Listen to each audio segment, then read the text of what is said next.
অপরাধী অপরাধ করার পরে কখনোই স্বীকার করে না আমি অপরাধী। আপনারা কি ভুলে গেছেন মাগুরা আসিয়া হত্যাকাণ্ডের কথা, আসিয়া ধর্ষণের কথা? ৮ বছরের একটা শিশু বোনের বাড়িতে বেড়াতে এসে নির্মমভাবে নির্যাতিত হয়েছিল, নির্মমভাবে অবশেষে মৃত্যুবরণ করেছিল। সেই আসিয়ার কথা ভুলে গেছেন? অথচ সেই হিটু শেখ, অর্থাৎ আসিয়ার যে তাওই ছিল হিটু শেখ এবং তার দোলাভাই এবং তার হিটু শেখের পরিবারের সবাই বলতেছে এর জন্য দায়ী তার বোন হামিদা। এটা কখনোই না।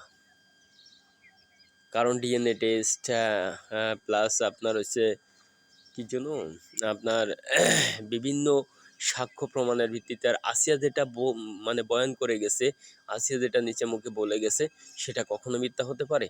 একজন ধর্ষক বলল যে জন্য দায়ী আমার সে মানে বেটার বউ, তাই বলে কি সেই বেটার বউই দায়ী হবে?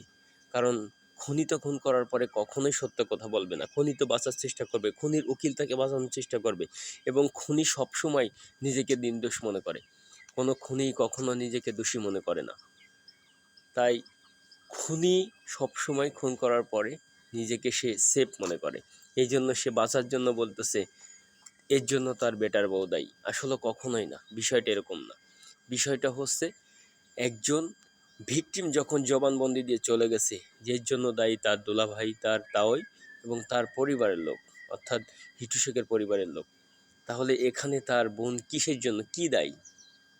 তার বোনকেই তো মানে ধর্ষণ করার চেষ্টা করতো, তার বোনকেই তো ধর্ষণ করতো এবং তার বোনকেই তো আপনার মানে অর্থাৎ হিটু শেখের বিটার বউকে সে নির্যাতন করতো।